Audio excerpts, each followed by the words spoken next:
porque senão o presidente liga precisando auxílio, orientação, e acaba me atrapalhando. Essa mensagem também já foi ministrada em muitos outros lugares, né? Eu já perdi a conta de quantas vezes já falamos sobre esse tema, sobre esse assunto, mas eu acho interessante a gente trazer de volta. E a repetição, eu aprendi com um professor amigo meu, que ele fala, a repetição é a alma do aprendizado, é a essência do aprendizado.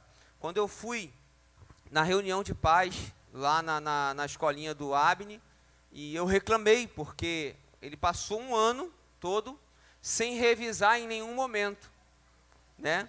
E aí ele passou lá, que ele chama agora de pré, né? Que era o antigo CA, o primeiro ano, né? Sei lá, era assim, eles chamam de pré. Obrigado, filha.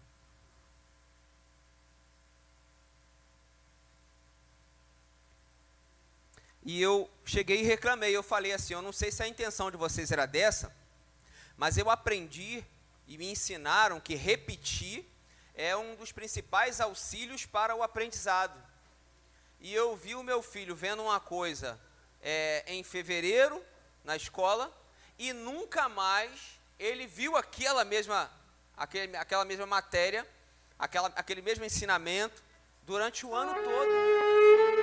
Então, se vocês deixaram para fazer agora a revisão, ou seja, significa que para mim aquele ano foi perdido, né? Eu queria que vocês revissem aí a maneira de vocês, como é que eu falei, né? A pedagogia, né, que vocês estão aplicando, porque eu não acho ela muito funcional, porque esperar um ano para revisar algum conhecimento na cabeça de uma criança de 5 anos de idade, eu acho muito tempo, né? Muito tempo, né? Então, e aí eu falei na diplomacia, né? Bonitinho, levantou uma mãe lá atrás. O que ele está dizendo é que ano passado a gente pagou à toa, não valeu de nada aquele ano.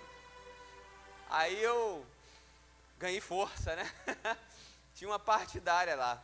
Então aqui você vai perceber que por muitas vezes a gente vai repetir, vai ser a mesma coisa.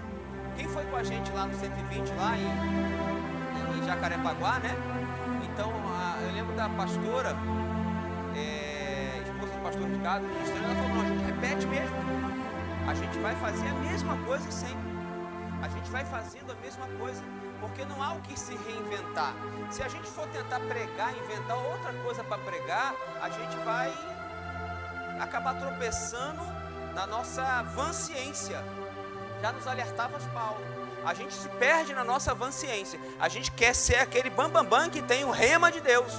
A gente quer ser o Paulo no caminho de Damasco. Jesus deu uma pausa na sua glória para encontrar só com ele. E nós precisamos entender que nós estamos vivendo um tempo de que não é mais necessário isso. Deus não precisa mais se provar para ninguém que Ele é Deus. Consegue compreender isso? Então, Deus já fez tudo. Tudo que Ele tinha que fazer, podia fazer, para dizer assim, ó, eu sou o Senhor de tudo. Eu estou no controle de tudo e de todos. Deus se provou na sua vida e Ele se prova sempre. Ele mostra para você assim, ó, eu estou contigo todos os dias. É verdade ou não é? Volta e meia a gente faz prova de Deus. Eu não fiz prova de Deus durante esse período aí todo. Não entreguei um currículo sequer. Quando eu falei assim, Deus, agora eu quero saber, eu não vou nem pedir emprego. Se não for para eu trabalhar, então eu vou continuar só estudando aqui. Mas se for, vai aparecer. Apareceu. E eu falei assim, cara, vou ter que trabalhar. Tem que trabalhar, ou prova, né? Eu pensei que Deus ia falar comigo assim, igual falou com Elias, não, vai para a beira do riacho, bebe água do riacho, eu vou mandar os corvos levarem carne para você, tá bom? Você vai ficar bem sustentado, tranquilo. Deus falou, não, você vai trabalhar. Aí eu voltei a trabalhar, mas a gente vai fazendo, e Deus vai se provando, sabe, que é o nosso amigo. Então aqui nesse lugar, você vai ver muitas vezes repetições. Você vai ver, às vezes, uma mensagem que foi ministrada lá em 2018, em 2017, voltando na mão de vocês da célula. Consegue compreender? Você vai ver a mesma mensagem, o mesmo... Ai, meu Deus, a minha memória... O mesmo tema, mas como é que é o mesmo suprimento? O mesmo suprimento chegando na mão de você, na sua mão. A gente pode até melhorar um pouquinho. Eu tenho melhorado um pouco o pessoal da minha célula lá. Eu tenho colocado já os textos bíblicos impressos lá, né? Eu boto em amarelo, né? A gente faz uma revisão naquilo lá, porque às vezes vem umas palavras lá com 4 S's, né? Todas as palavras de uma frase separada por vírgula. E aí a gente vai fazendo uma revisãozinha lá para melhorar um pouquinho. Mas você vai ver o mesmo ensinamento, porque nós não temos o que inventar, Não temos o que inventar e não podemos inventar. Diz a palavra de Deus: ai daquele que aumentar uma vírgula sequer, que alterar uma vírgula sequer da sua palavra. Então nós não vamos inventar. Então nós estamos seguindo essa tese. E a mensagem que eu venho trazer para vocês hoje, ela tem um tema que eu não mudei nada nele, é o mesmo que eu preguei há algum tempo atrás, chamada a glória, A com H, a glória na saudade. Existe glória na saudade. Então informe isso para a pessoa que está saudade. Diga para ela assim, a glória na saudade. Hein? Eu botei um texto de um corinho que só os mais velhos vão lembrar. Tem um corinho que diz assim, saudade, palavra triste quando se perde um grande amor. Conhece esse corinho? Não conhece não. As novas não vão lembrar desse corinho. Mas tem um corinho assim que diz, saudade, palavra triste quando se perde um grande amor. Saudade é uma palavra doce, de ternura e carinho, quando a gente reencontra alguém. Você encontra alguém que você nunca, que já há muito tempo você não vê, em vez da gente falar um colé, oi, graça e paz, a gente fala assim, que saudade eu tinha de você, que saudade eu estava de você, eu estava de você, não é verdade? Não vira um cumprimento? Não é verdade? Não, tem gente que a gente não quer ver, claro. Eu entendi, mas pensa só no lado bom da situação. Você encontrou alguém que você há muito tempo não via, e aquela pessoa um dia deixou saudade em você. Então quando você encontra ela vira uma saudação. Você encontra esse tipo de pessoa e vira uma saudação. Poxa, que saudade, que falta eu tenho das nossas conversas, que falta eu tenho das nossas brincadeiras. E não é bom isso? Então saudade tem essa aplicação. Saudade também é sinônimo de dor. Quando perdemos alguém, não é? Uma saudade que fica machucando, que a gente vê a distância, agora ela é infinda. Quando vai um ente querido levado pela morte, e essa saudade ela acaba causando dor. Concordam comigo? Então a saudade também pode ser considerada como dor. A gente olha para o lugar da pessoa, que a pessoa costumava, principalmente quem convive junto na mesma casa. Você perde alguém e você olha para o lugar, o jeito daquela pessoa. Ela sentava sempre ali, ela fazia sempre isso. E você passa muitos dias e às vezes o restante de sua vida lembrando daquelas pessoas. A minha mãe, até hoje, meu pai já tem 3 ou 4 anos, de 2016, setembro de 2016, 17, 18, 19... 24 anos de setembro vai fazer de falecido meu pai. E a minha mãe de vez em quando vai atender o portão pensando que é meu pai. Aí eu chego em casa, ela fala assim, poxa, eu vi Raimundo entrando hoje aí. Porque ela tem aquela saudade ainda, ela ainda tem muito vivo na memória dela o jeito de andar, o jeito de falar, toda aquela regra de abrir o comércio dele no horário certo, fechar sem ter hora para fechar, né? Mas aquela bem cedinho, 6 horas da manhã, estava lá abrindo a oficina para poder começar a trabalhar. Então a saudade, ela também é sinônimo de dor. Saudade significa lembrança grata de pessoa ausente ou alguma coisa, de que alguém se vê privado, a gente tem saudade. Eu senti muita saudade quando eu fiquei sem carro, né? Em 2017 eu comecei a me desvincular do transporte público, porque a moto apareceu na minha vida e ficou tudo mais viável, né? Eu comecei a fazer coisas que eu não faria, né? Eu fui estudar um pouco mais longe, eu podia acordar um pouco mais tarde, então a moto me deu uma qualidade de vida que me garantiu fazer algumas coisas. Só que eu acabei me afastando do transporte público de uma maneira absurda. Tudo, para qualquer lugar que eu ia, era moto. Aí depois, ainda com a moto, consegui comprar um carro. Deus abençoou, fez um milagre, fez alguém me emprestar o dinheiro do carro, sem juro, né? Vai lá, escolhe o carro que você quer, que eu te dou o dinheiro, você me paga quando você puder, como você puder. Essa foi a palavra que eu recebi. E eu fui pagando, paguei o carro sem juros nenhum. E aí, num dado momento, perdi moto, perdi carro, então eu senti saudade de um bem que me foi privado. Porque eu vi tendo que esperar ônibus, tendo que marcar horário de trem, né? Eu vi tendo que andar a pé de novo, eu achei que eu nunca mais ia andar a pé por necessidade, mas eu já andei muito a pé por necessidade. Meu primeiro emprego foi em Austin. Tinha vezes de eu não ter o dinheiro da passagem, eu ia a pé lá da minha casa, do Belmonte, até o centro de Austin, numa rua chamada Rua do Chuchu, bem no centro de Austin. Era 1 hora andando e andando rápido, né? Eu andava rápido para fazer o trajeto em 1 hora. 1 hora.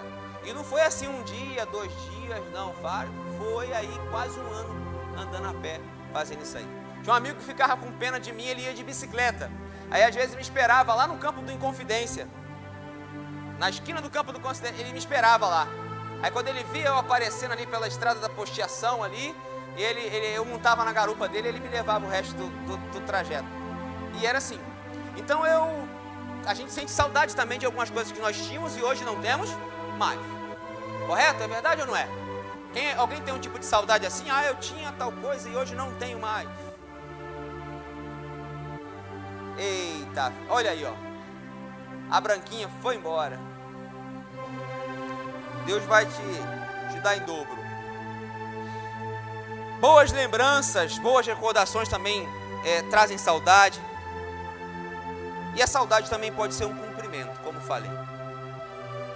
E glória, já que o tema da mensagem é a glória na saudade.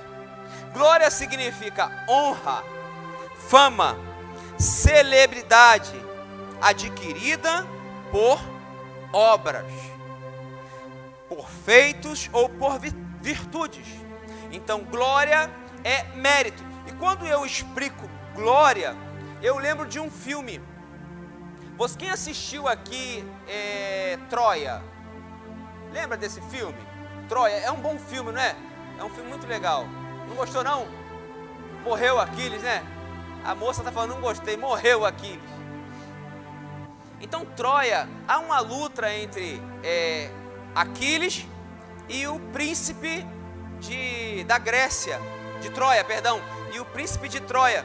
Lembra nessa batalha, esse duelo? E no meio da luta, o príncipe de Troia tropeça em uma pedra e cai ao chão. O que Aquiles diz para ele? Fala assim, ó: levanta, porque eu não dividirei a minha glória com uma pedra. Ele queria todo o mérito da vitória para ele. Consegue compreender? Então glória é merecimento, é uma glória quando o esportista ele vence em primeiro lugar, ele sobe ao primeiro lugar do pódio, então ali ele recebe a sua glória. Então glória é algo bom, é algo prazeroso, é o sentimento de vitória, de conquista. Glória é isso. E quando eu digo que há glória na saudade, existe glória na saudade. É exatamente esses dois significados que eu pretendo deixar para vocês. Deixa eu organizar meus papéis que eu peguei na internet. Deixa eu ver qual é o primeiro, o segundo.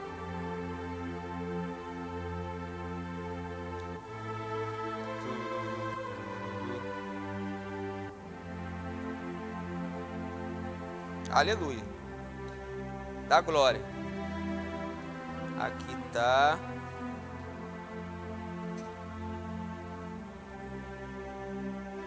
Ah, sim. É assim, gente. Tá no verso. Eu imprimi frente e verso. Não tá assim. A Bíblia manda dar glórias a Deus. O que significa isso então? Vamos pensar no Aquiles.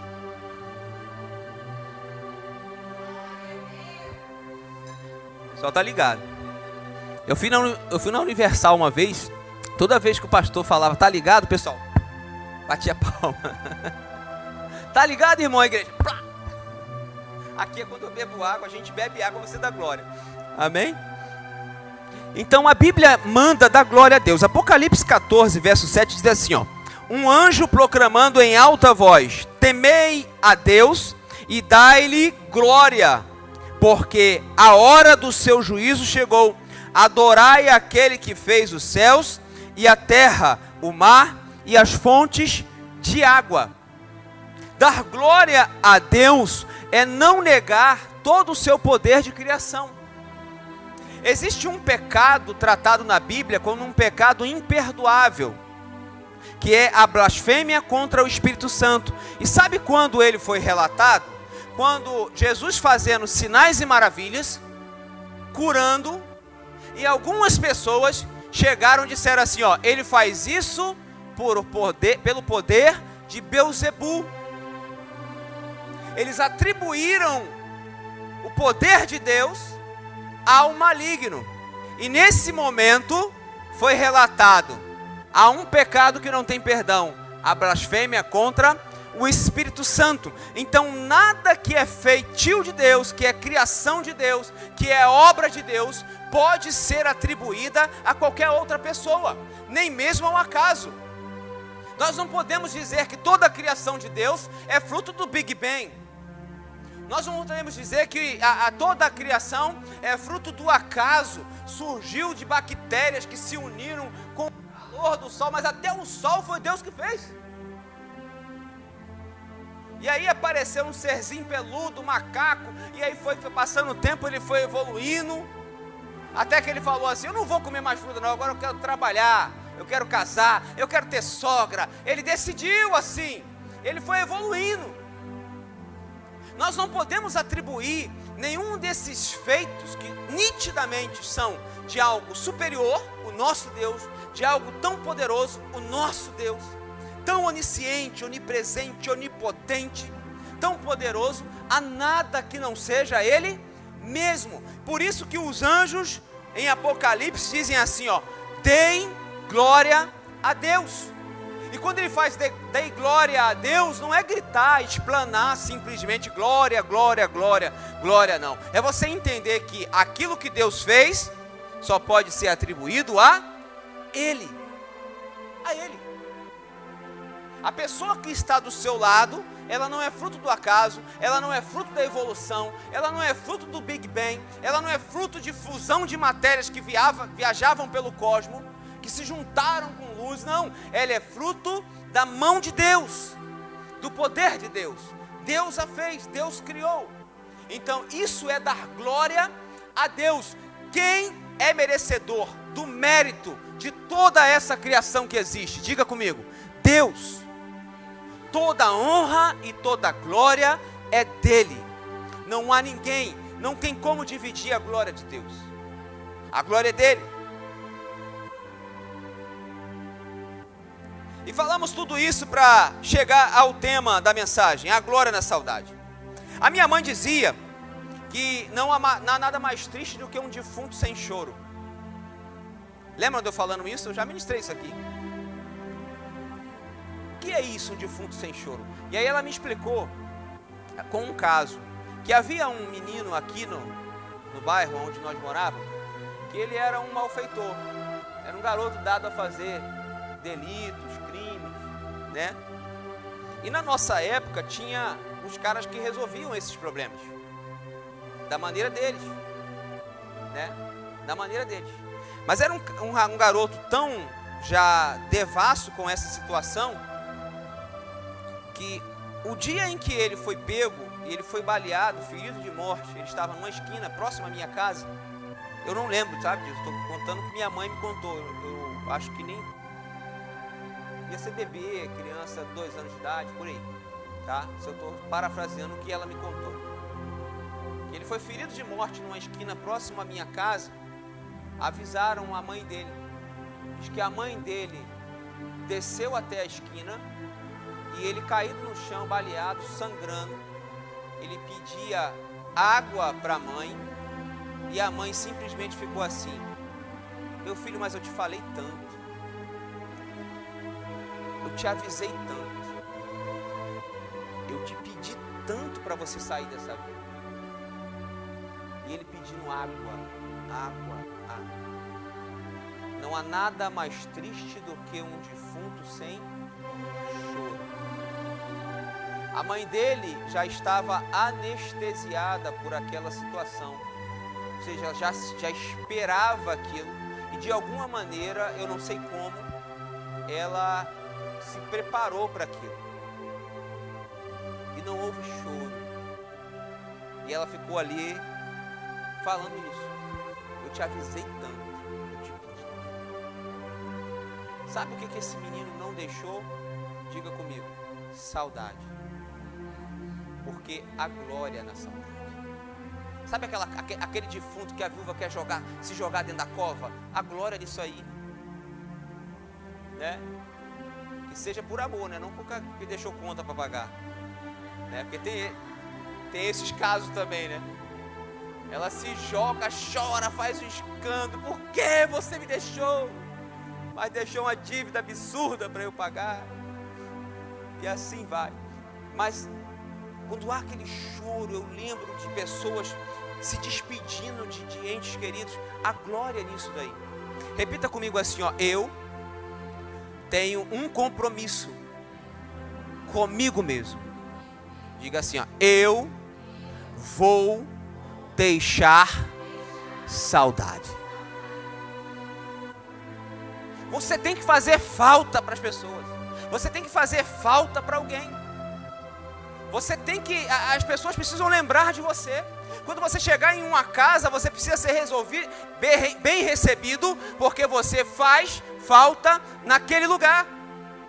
Não tem aquela pessoa, é só eu que conheço pessoas assim. Não tem aquele tipo de pessoa que quando ela chega, as outras pessoas, elas abrem e deixa ela sozinha. Eu lembro que eu convivi com uma congregação em que nós reuníamos. Eu gostava muito de reunir as pessoas na minha casa.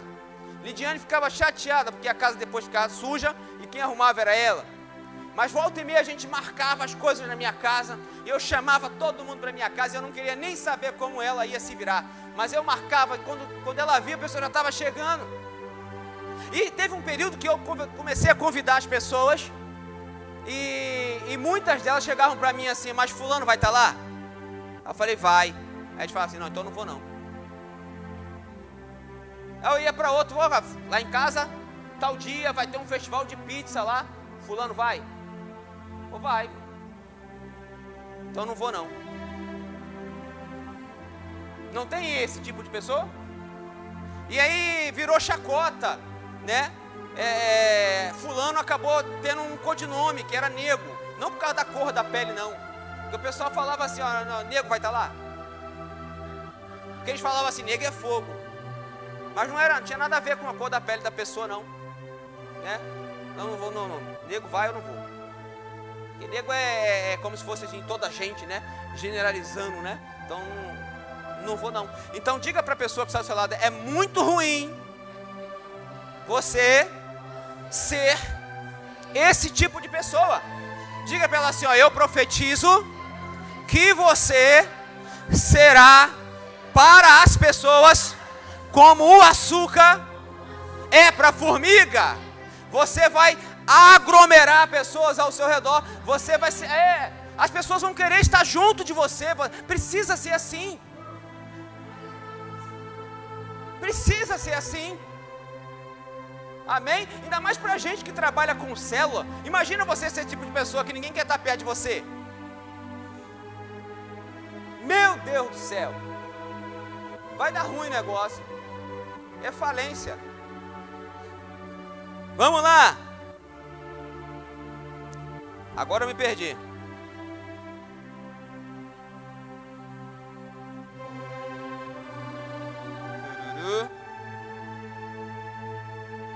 Aqui, amém. E é aqui que começamos a ministrar. Começou a mensagem aqui agora. Como viver a glória da saudade? Diga assim, ó: seja fiel aos princípios de Deus. E assim você vai viver a glória da saudade.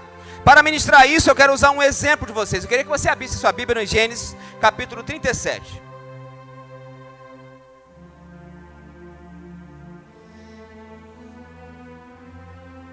Vamos falar de José do Egito, rapidinho, para a gente correr. Abra aí, Gênesis capítulo 37. E o primeiro princípio que nós vamos falar é: seja prestativo. Amém? Seja prestativo. Um primo meu falava que todo chato é prestativo, mas isso não é uma máxima, né? Todo chato é prestativo. Você pede para ele, vou agora, faço. Né? A gente não atura muito não, mas vamos lá. Seja prestativo. Gênesis 37, verso 13. Abriu aí?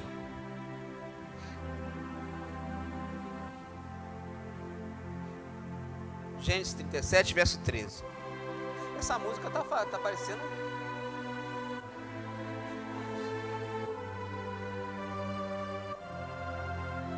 parecendo um velório, né?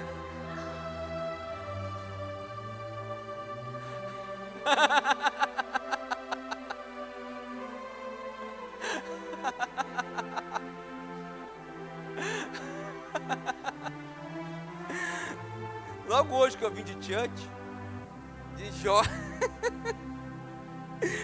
Vamos lá, verso 13 diz assim, ó: Israel disse a José. Israel aqui era Jacó, que já havia sido batizado por Deus.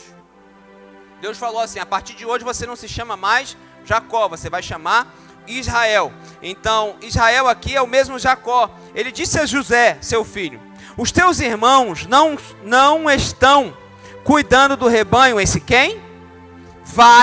Vou enviar-te a eles. José respondeu: estou aqui. E disse-lhe Israel: vai, vê se teus irmãos e o rebanho estão bem e traze-me respostas. Assim enviou do vale de Hebrom, e José foi para Siquém. Você já ouviu esse ditado? Quem não vive para servir, não serve para viver. Então seja prestativo. Prestativo, nós podemos separar as palavras e nós temos o prestativo, é algo que presta e é ativo. Quando não presta, é inativo, não funciona. Eu vi pessoas tomando bronca esses dias lá na empresa, porque a peça quebra na máquina, eles pegam uma nova, trocam, e a danificada eles colocam na prateleira onde ficam as novas. E aí, alguma outra máquina danifica, o indivíduo vem aqui, pega na prateleira uma peça imprestável, que não funciona. Então, quando você não é prestativo, você é imprestável. Ninguém te suporta. Ninguém atura, ninguém vai querer dividir, ninguém vai querer estar com você, ninguém vai querer compartilhar com você, porque você não é prestativo. Você é aquela pessoa que foge na hora da vaquinha para pagar a pizza. Consegue compreender? Então não seja assim. Você e eu precisamos deixar saudade. E para deixar saudade, um primeiro princípio é ser prestativo. Seja prestativo. Quando ele é dado como morto aos seus pais, José, quando chegou a notícia, olha o que aconteceu com Jacó no verso 34. Vamos lá para o verso 34. Então Israel, ou Jacó, rasgou suas roupas, vestiu-se de roupa de saco, lamentou seu filho por muitos dias, e todos os seus filhos e todas as suas filhas levantaram-se para consolar ele. Ele, porém, recusou-se a ser consolado e disse: na verdade, com lágrimas descerei ao meu filho até o túmulo. E seu pai chorou assim por ele. Diga para você mesmo assim: foi muita saudade. Esse moço, quando ele recebeu a notícia, morreu José. A falta que José fazia era tanta, que ele falou assim: ó, eu não quero ser consolado, eu vou sofrer a perda do meu filho, porque esse filho conseguiu marcar a vida dele, enquanto ele estava com o seu pai, deixando uma saudade que ninguém podia consolar. Seria ineficaz qualquer tentativa, e você e eu precisamos buscar em nossa vida ser esse tipo de pessoa, ter esse tipo de glória. As pessoas vão gostar de você. Eu fiz algumas brincadeiras com alguns amigos que faleceram, partiram daqui, né? Que foram para outro lugar e foram para a internet chorar. Alguns choraram, né? Falaram assim: as pessoas não gostam mais da gente, só gostam da gente quando a gente está congregando no mesmo lugar. Não, eu estou afastando de propósito. Só gosta da gente quando a gente está congregando no mesmo lugar. Aí eu comentei lá assim: não, rapaz, quanto mais longe, mais eu gosto de você. Não se preocupe. Mas não é assim. Você precisa. Eu levo vocês comigo nos lugares aonde eu congreguei. Eu levo vocês comigo aqui na Igreja Batista Betel, onde me converti e saí de lá depois de 8 anos. E onde voltei para lá várias vezes para ministrar a palavra de Deus, convidado por eles. A alegria, eles brincam assim: ó, hoje você vai levantar a mão e vai aceitar Jesus de novo. Eu chego lá em Giro Pedreira, no Ministério Apacentar, o pessoal: o pecador, hoje é um dia aceitável, levanta a mão e aceita Jesus de novo.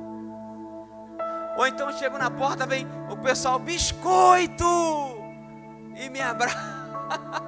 E me abraça. Você precisa ser assim.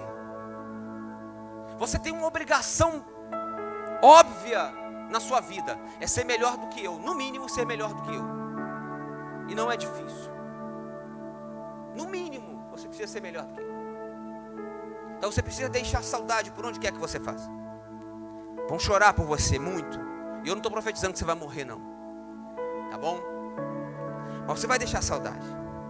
Segundo ponto: ande com Deus e você será uma pessoa necessária. Necessária. Eu pensei que era trombeta tocando. Ande com Deus e você será uma pessoa necessária. Você será útil. Tem uns dados momentos da nossa vida que a gente pira o cabeção, e principalmente a gente que vive dentro de congregação, de comunidade, de igreja, a gente fica pensando assim: meu Deus, eu queria ser invisível, eu queria sentar naquele lugar e ninguém me vê. Só que isso não condiz com o ser humano. Não é que não condiz com o crente, não. O ser humano, ele precisa ser necessário, ele precisa ser útil. Sabe, já ajudou um cego, um deficiente visual, a atravessar uma rua, a ir a algum lugar? Se você segurar ele, sair puxando ele, isso mata ele, isso é uma ofensa absurda. Porque ele quer independência. Eu já ofereci ajuda para cadeirante, para subir a passarela da estação de trem. Você quer ajuda? Sabe qual foi a resposta? Não. Porque ele quer ser útil. útil, ele quer ser independente, ele quer ser necessário, ele quer cuidar da sua família, ele quer levar a sua vida. Então isso é uma característica boa do ser humano. Então quando a gente dentro do ambiente do evangelho, a gente tenta se esconder, a gente não quer ser necessário, nós estamos indo de encontro, nós vamos nos chocar com a nossa essência. A nossa essência é ser útil, é ser prestativo, é ser produtivo, é produzir algo. Inúmeros casos de pessoas que quando ficam, perdem alguma, adquirem alguma deficiência, que entram em depressão, sabe por quê? Porque elas querem executar, elas querem ser produtivas. Eu trabalhei com um deficiente auditivo, na última empresa que trabalhei, e o pessoal falava assim, ó, eu nunca vi um mudinho para falar tanto igual esse. Ele era o ser humano mais feliz, ele zoava todo mundo. Quando ele chegava no vestiário para tomar banho, que ele se despia, ficava com a sunga do Bob Esponja, daquela samba canção, e o pessoal zoava ele e ele ia desfilando, ó. Uma barriguinha mais saliente que a minha.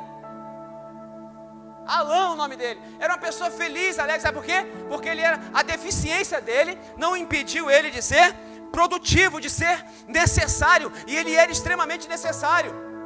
Colocaram ele no almoxarifado para ele ajudar lá no almoxarifado. Só a gente chegar lá, entregar o papelzinho com um código na mão dele, ele olhar, digitar no computador e ir lá na prateleira pegar. Ele estava infeliz ali.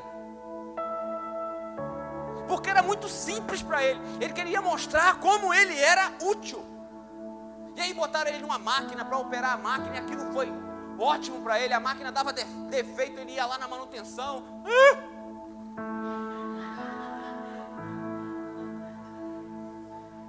E aí já ia eu lá correndo para socorrer ele, ajudar e botar a máquina para funcionar. Ele tentava me ensinar, bom dia, eu não conseguia aprender, né? Ajuda. Eu ficava tentando aprender algumas coisas com ele lá. Precisamos ser necessários. Então quando você tem aquele desejo de ficar assim, ó, vou ficar aqui tranquilão, à toa na vida, esperando a banda passar, eu só quero ter na vida simplesmente um lugar de mato verde, não vou nem plantar e nem vou colher, vou mandar entregar na minha casa, uma casinha branca de varanda, um quintal e uma janela para ver o sol nascer. Você está indo de encontro ao propósito da criação de Deus. A criação de Deus, ela precisa ser funcional. Entenda isso. Olhe para a pessoa que está ao seu lado e diga para ela assim, ó, não se esconda da essência de Deus que está dentro de você. Aleluia.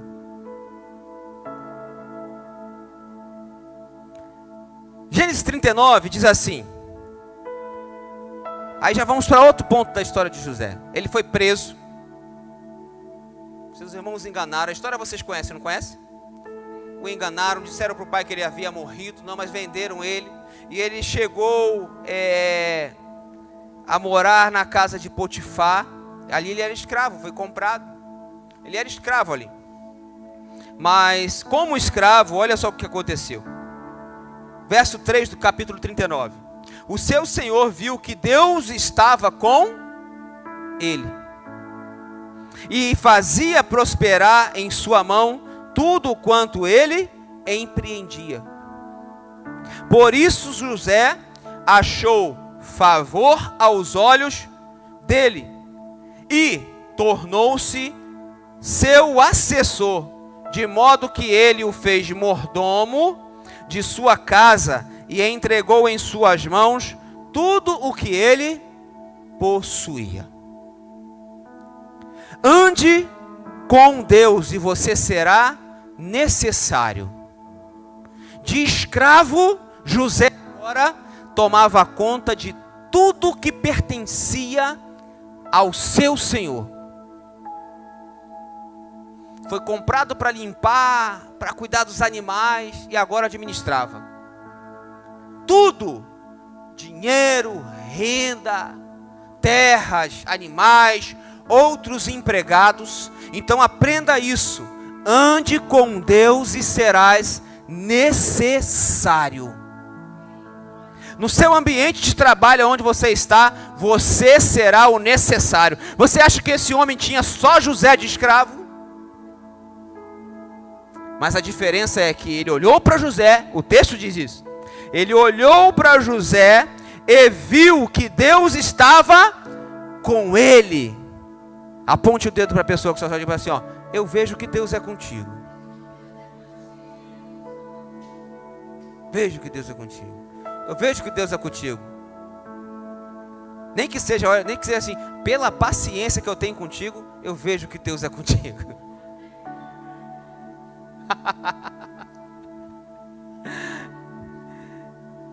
Terceiro ponto, seja fiel aos ensinamentos do seu pai. Sabe por quê? Porque na mesma casa de Potifar, lá no verso 7, a mulher de Potifar tenta José. Conhece essa história? Quem conhece? Todos conhecem? Quem não conhece? Se não conhecer, eu vou abrir a Bíblia e vou ler toda agora pra gente. O culto vai acabar 11 horas da noite. Então conhece, não conhece? Então ele estava lá e a mulher de Potifar, endemoniada, olhou para José e falou, eu quero coisar contigo. Na versão Romildo e atualizada. Então ela tentou José. Qual foi a resposta de José? Diz assim, deixa eu ver aqui, verso 8, fugindo da proposta, verso 8, depois da proposta já. Mas ele se recusou e disse à mulher do seu senhor, o meu senhor, o meu chefe, o meu patrão, não se preocupa com o que está sob os meus cuidados na sua casa. Entregou em minhas mãos tudo o que ele tem. Ninguém é superior a mim nesta casa. Ele não me negou nada, a não ser a ti, porque és mulher dele. Como poderia eu cometer este grande mal e pecar contra Deus? Mas aonde está o detalhe disso? Aqui é antes do Egito.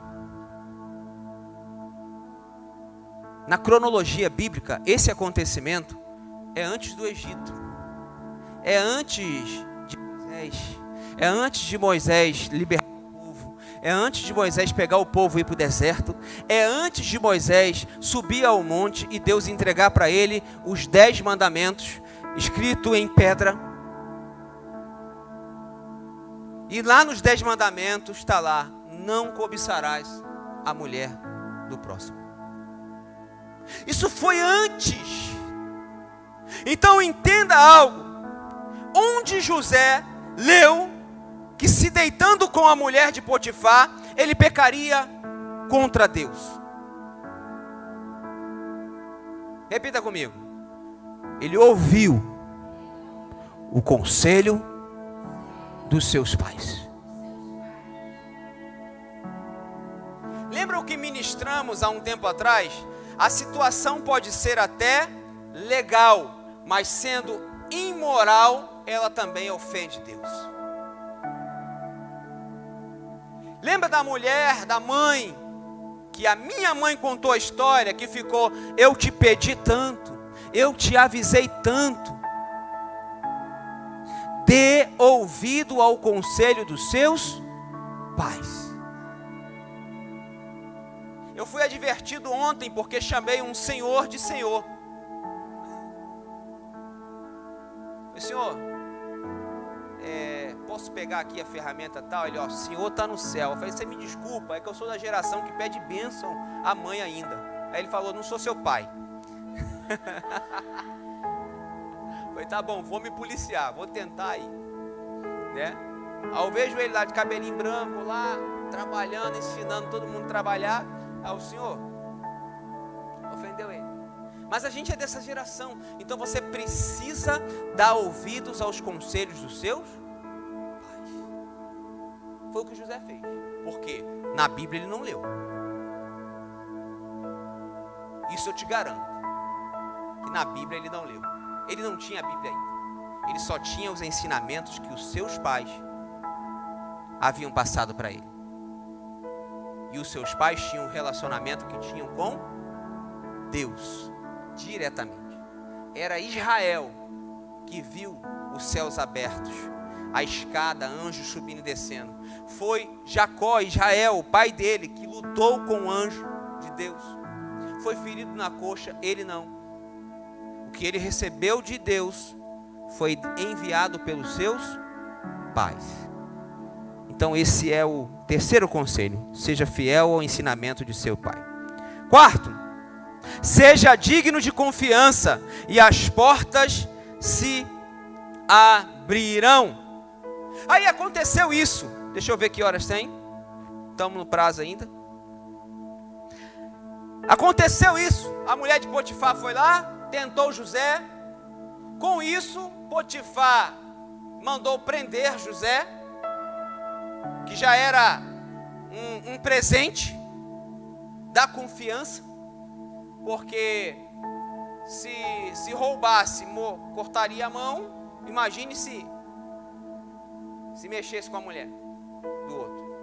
Então Potifar mandou prender José na cadeia. Nós chegamos ao verso 20, diz assim, ó: então o senhor de José, o Potifar, o tomou e o lançou no cárcere, no lugar em que os presos do rei estavam encarcerados, e ali ele ficou.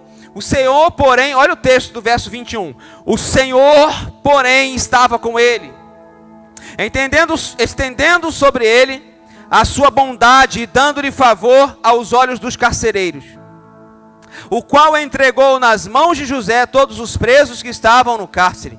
E José era quem comandava tudo o que se fazia ali. O carcereiro não se preocupava com coisa alguma que estava nas mãos de José, pois o Senhor estava com ele, fazendo prosperar tudo quanto ele empreendia. Ele virou chefe dos presos, ele virou um carcereiro daquele lugar. Ele estava na cadeia, querido. E o quarto ponto foi: seja digno de confiança e as portas se abrirão.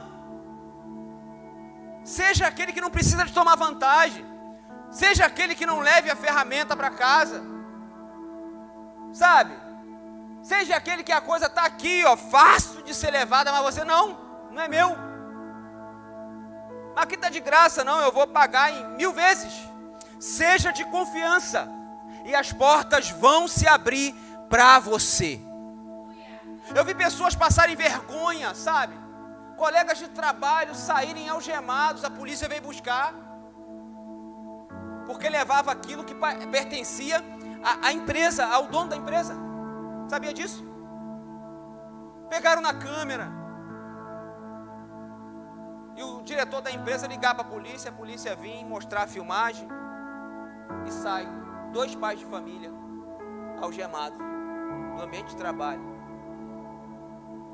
Repita comigo: seja de confiança e as portas se abrirão. Quinto ponto: esteja atento à revelação de Deus. Faça além de sua obrigação, sem esperar recompensa, e sua paga será a honra. Quem trabalha aqui? Quem é empregado formal? Né? Quem é empresária? Não, empresária vai ter que se virar. Agora você que é empregado formal, já pensou em fazer além das suas contas? O que é isso, homem? Você ganha para apertar o parafuso, mas depois que você aperta o parafuso, pega uma vassourinha e varre o chão. Você ganha para varrer o chão. Depois que varrer o chão, pega a pá e junta tudo. Você é contratado para fazer A, mas você pode ajudar a fazer B? Ajude. Vá além. Faça além das suas necessidades. É uma receita para você deixar saudade. Lembro quando passei pela Forja Brasileira, trabalhei ali um tempo, e nos primeiros dias que eu estava trabalhando ali, na outra empresa que eu trabalhei, eu fazia mecânica, elétrica, hidráulica, tudo, trabalhava com tudo na manutenção, né? E quando eu cheguei ali, não, ali é eletricista, técnico, técnico.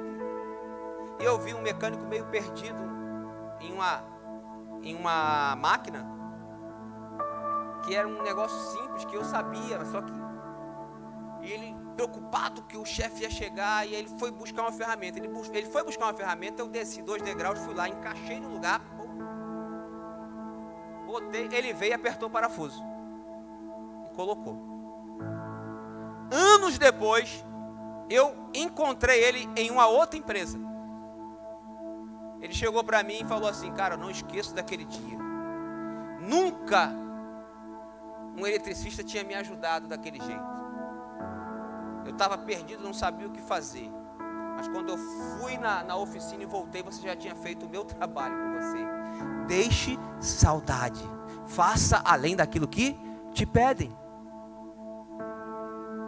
E sem o interesse de ganhar em troca. Você precisa ser assim. As pessoas precisam ver que você é assim. É bom quando as pessoas convivem com você por interesse. Quem gosta daquele amigo que está do teu lado só por interesse?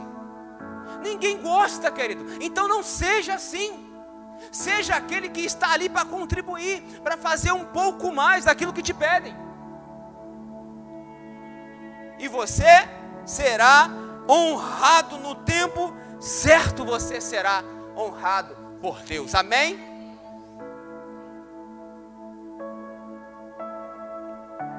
E aí ele foi parar lá no Egito, verso 39, parou com o faraó.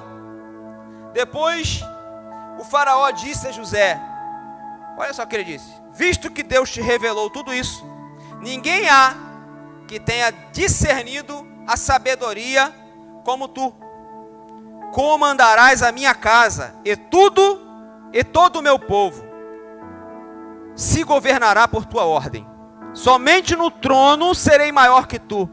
E Faraó disse mais a José: eu te coloco o comando de toda a terra do Egito. Então o Faraó tirou da mão o seu anel de selar. Sabe o que é o anel de selar? Hoje você tem a sua digital, você assina, né? Você faz a sua rúbrica, você tem o seu RG, que é um número único seu, você tem o seu CPF, que é um número único seu. Naquela época o rei tinha um anel e tinha uma cera. Então quando o rei escrevia uma carta, ele pegava o envelope e, para dizer que era um decreto, uma carta própria do rei, ele pingava a cera entre a junção do papel, do envelope, onde fechava o envelope ali, pingava a cera aqui e cravava com o seu anel de selar. Ali ficava o brasão do rei. O rei pegou esse poder de autoridade e deu a José.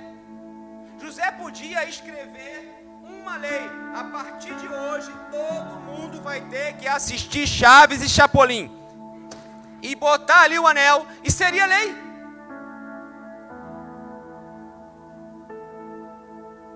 É a lei que eu faria, né?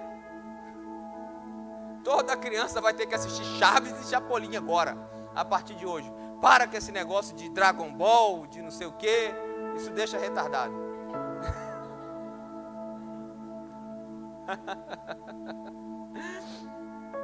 Ele deu esse anel de autoridade a ele. Por quê?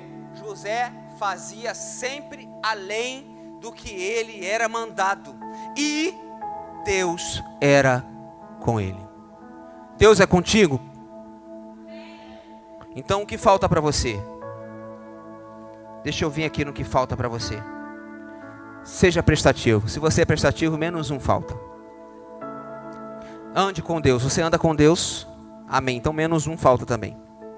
Seja fiel aos ensinamentos do seu pai. Você é? Amém? Ou você está brigando com a mamãe e com o papai, você diz: eu vou aonde quiser que eu for.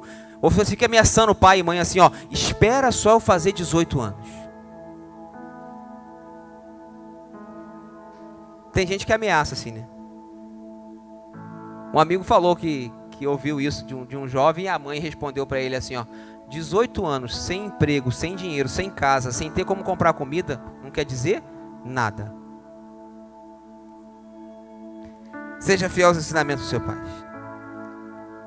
E seja digno de confiança e as portas vão se abrir para você. Você é digno de confiança, eu posso confiar em você? Eu posso te entregar a minha carteira que não tem um centavo hoje? Seja digno de confiança. Quinto e último, esteja atento à revelação de Deus e faça além da sua obrigação. Amém? Vamos deixar saudade? Vamos. Se Deus falar para você, você vai sair daqui hoje, você vai para Evangélica Tabernáculo, que vai ser inaugurada lá em Arraial do Cabo. As pessoas aqui vão...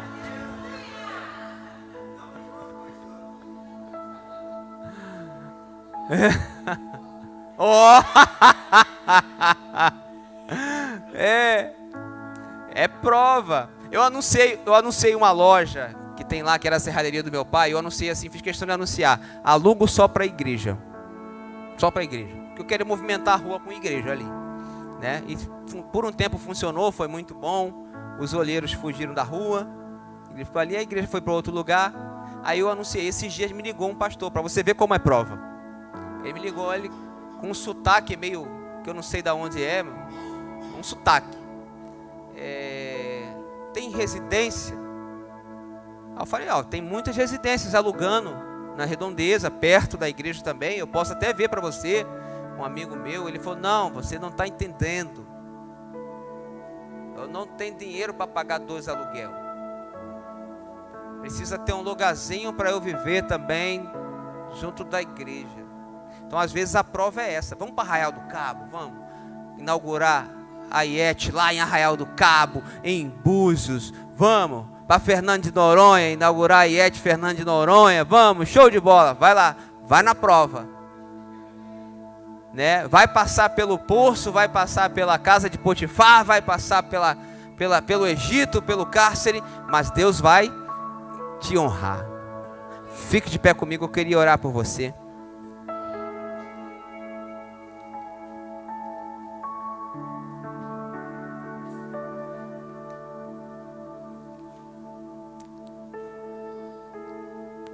Aleluia. Pai, eu quero clamar por essas pessoas que estão aqui. O que eu vou te pedir essa noite, Senhor, é unicamente isso: que elas que estão aqui reunidas nesse lugar, elas sejam pessoas agradáveis. Elas sejam pessoas que atraiam outras pessoas. As pessoas que estão me assistindo também pela internet, que elas tenham esse dom, que elas sejam agraciadas por Ti com esse dom, que elas sejam pessoas bem vistas onde quer que andem, que elas sejam pessoas que tenham boas recomendações por onde quer que elas pisem, elas tenham portas abertas porque elas foram banhadas pelo Teu Espírito Santo e elas são bem vistas por todas as pessoas. Elas são prestativas, nós profetizamos isso em nome de Jesus. Elas são generosas, Senhor, elas são agradáveis. É isso que nós pedimos sobre a vida da Tua igreja. E que esse dom, que esse carisma que o Senhor há de depositar sobre as nossas vidas possa atrair vidas e mais vidas para o Teu reino. Possa atrair também a prosperidade, as boas propostas, Senhor, as boas ofertas. Possa abrir portas, Senhor, porque nós decidimos andar contigo e sermos pessoas que um dia vamos deixar saudade por onde quer que nós andarmos. É isso que eu clamo sobre a Tua igreja na face da terra, que o bom costume, a boa referência de ser um filho de Deus, possa ser aguçado na vida da Tua igreja. Que assim como há anos atrás, ser cristão, ser de Jesus, abria portas, dava créditos, a partir de hoje, essa mudança comece nessa geração. Eles serão bem vistos, eles serão bem quistos, aonde quer que andem, para a honra e glória do Teu Deus. E em troca disso eu peço, abençoa a vida deles, nada falte, eles transbordem, eles superabundem, Senhor, sejam abençoados, que eles tenham para dar, que o Teu cuidado venha, Senhor, cair sobre a vida deles, e que eles não venham ter falta de nada. Entrego todos eles em Tuas mãos, para a honra e glória do Teu santo nome. Amém. Levante a tua mão direita. Agora eu queria que você gritasse assim, ó. Eu deixarei saudade. Amém. Aplauda o Senhor. Aleluia. Está online ainda? Que Deus abençoe vocês. Que Deus abençoe você que está online. Que essa palavra tenha agradado. Que essa palavra tenha cravado no teu coração. E seja uma fonte de mudança e revelação em nome de Jesus. Amém? Fique com Deus.